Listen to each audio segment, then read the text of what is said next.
kay Tanggol. Yan po. Namisa na po sila. Isa lang ang napisa. Isa lang po ang pinisahan ni Tanggol at ni Bubbles. Yan po. Yan po. Tangita po. Hindi pag-burn. Tapos pinatuka ako ulit.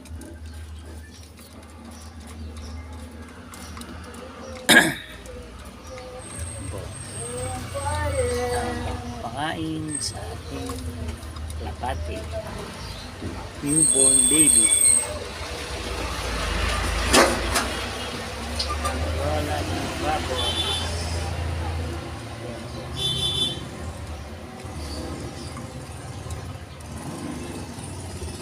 Talagang alagawan ni Bubbles.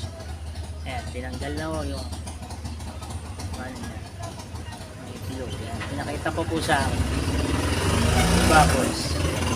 Ang aking ayan po, ayan po, ayan po. Tatapo na po niya yun. Ayan po ang ano naka, ayan. Ayan, malusog na baby ni Bubbles.